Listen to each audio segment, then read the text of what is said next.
Assalamualaikum warahmatullahi wabarakatuh. Selamat pagi anak-anak.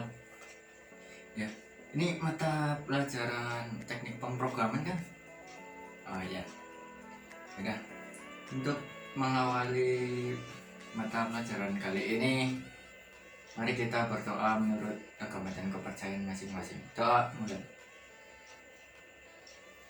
Selesai.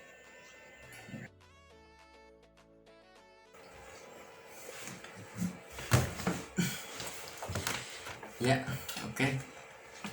Gimana kabarnya kalian semua? Alhamdulillah baik semua ya. Syukurlah kalau gitu. Nah, ini kan pertemuan yang pertama. Mau langsung materi atau santai-santai dulu nih? Oh, oke, siap. Ya, kita kan belum saling mengenal nih ya. Perkenalkan, nama saya Muslim Friski Suramal, biasa dipanggil Abes. Asal saya Abes, anak Brebes. Bang. Nah, saya sudah perkenalan. Sekarang saya presensi ya. Dan sekalian perkenalan yang pertama. 15 minutes later. Oke, terima kasih telah memperkenalkan diri kalian masing-masing. Ya, karena ini santai-santai dulu, apa langsung diselesaikan aja. Oke, untuk materi yang pertama adalah ya bahasa pemrograman dan algoritma. Itu bisa dilihat di proyektornya.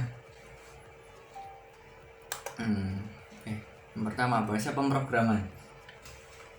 Bahasa pemrograman adalah suatu teknik komunikasi yang distandarisasi untuk menyatakan instruksi pada komputer seperti bahasa manusia. Masing-masing memiliki sintaks dan tata bahasa sendiri. Terdapat perbedaan tipe dari bahasa pemrograman yang dapat digunakan untuk membuat suatu program, tetapi hal itu tergantung pada bahasa yang akan digunakan. Selanjutnya ini adalah macam-macam contoh bahasa pemrograman ya. Bisa dilihat ada bahasa C, C++, C Sharp, Pascal, Basic, dan lain-lain.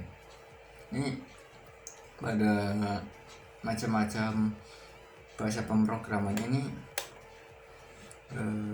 sama menggunakan bahasa Inggris, cuman ini ada perbedaan dan persamaan. Itu untuk perbedaan setiap macam-macam bahasa pemrograman tersebut itu cara memberikan instruksi sintaks gitu loh. Jadi misal dalam bahasa keseharian manusia ya kan, semisal pertanyaan, misal bahasa Indonesia, nama kamu siapa? Kalau bahasa Inggrisnya what's your name? Jawabannya itu akan menghasilkan jawaban yang sama, yaitu nama kalian gitu. Jadi ini perbedaan itu cara memberikannya, kata-katanya itu beda tapi hasilnya itu sama gitu. Ya, selanjutnya adalah ini ada contoh bahasa pemrograman. Ada bahasa mesin, assembler, bahasa tingkat tinggi menggunakan compiler sebagai penerjemah, yaitu Fortran, Lisp, COBOL, RPG, dan sebagainya. Ada bahasa generasi keempat, yaitu Informix, Oracle.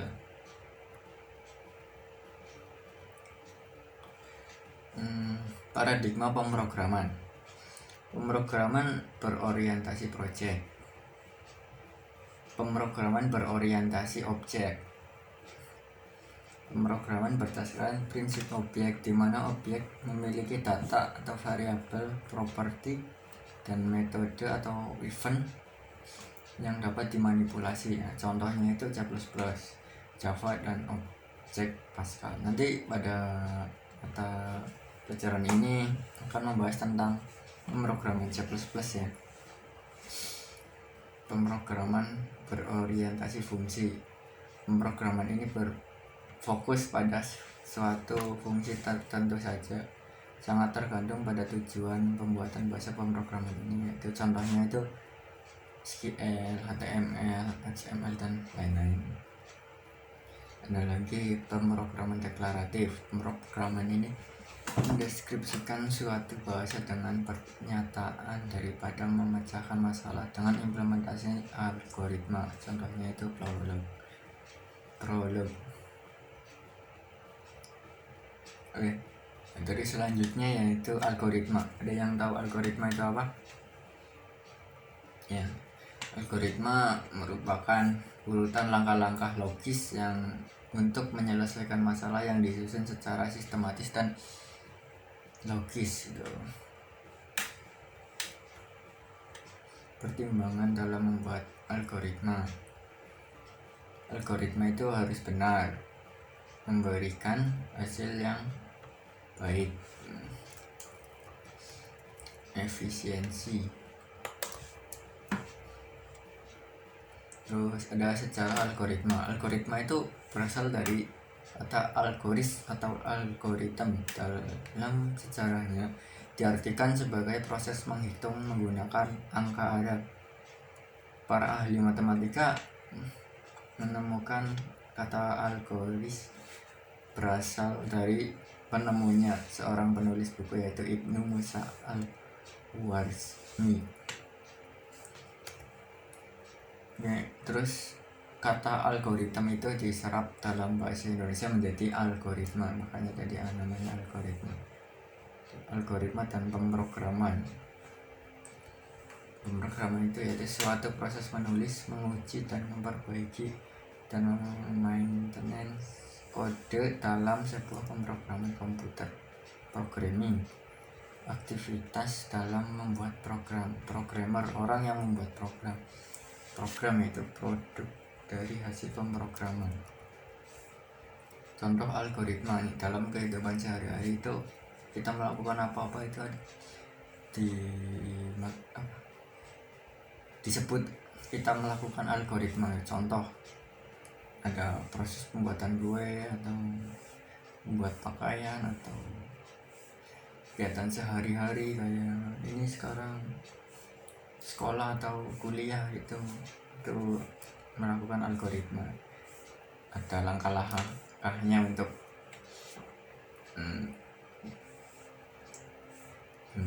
hasilnya gitu. Melaksanakan algoritma berarti mengerjakan langkah-langkah dalam algoritma. Memproses mengerjakan suatu algoritma yang diberikan. Contohnya juru masak membuat masakan sesuai resep yang diberikan.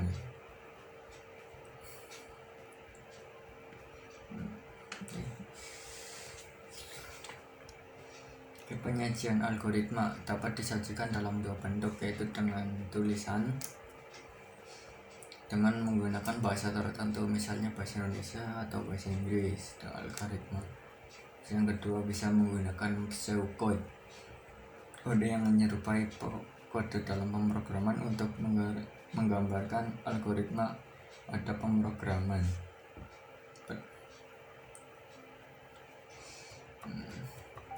Bisa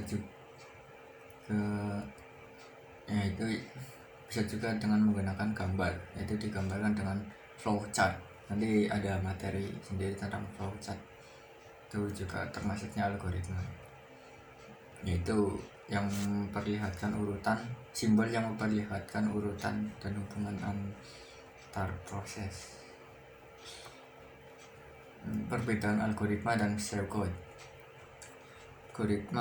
Algoritma itu misal ini contoh untuk kita menghitung luas suatu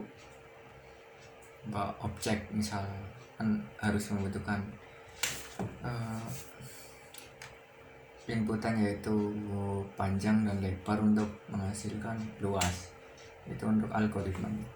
dalam bahasa Indonesia itu masukkan panjang, terus kemudian masukkan lebar, kemudian panjang dan lebar itu dikalikan, nah nanti akan menghasilkan luas. Kalau pseudocode itu kodenya itu input P, yaitu variabel panjang gitu, terus input L untuk lebar. Saya ini itu L untuk tanda panah ini itu maksudnya itu kayak sama dengan gitu loh, jadi panjang kali lebar, nah hasilnya itu adalah L gitu.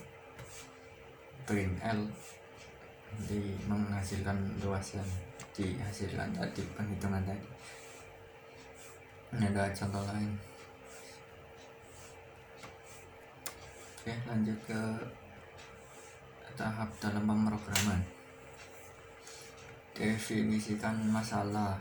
Yang pertama itu definisikan masalah. Kondisi awal, input yang tersedia, kondisi akhir, output yang diinginkan.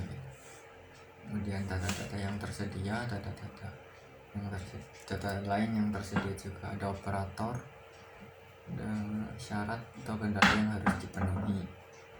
Contohnya ya, kalau misal panjang kali lebar gitu, mencari luas itu kan syaratnya harus ada panjang dan lebar. Buat algoritma dan struktur cara masalah, terus menulis program, terus mencari kesalahan untuk diperbaiki, uji verifikasi pemrograman untuk apakah program bisa dijalankan atau tidak, dokumentasi pemeliharaan pemrograman. Nah, cukup dulu untuk pembelajaran kali ini. Apa ada yang ingin ditanyakan atau apa ada yang ingin bertanya? Oh ya udah, kalau nggak ada yang ingin ditanyakan, kita tutup pembelajaran kali ini ya. Sekian dari saya. Assalamualaikum warahmatullahi wabarakatuh.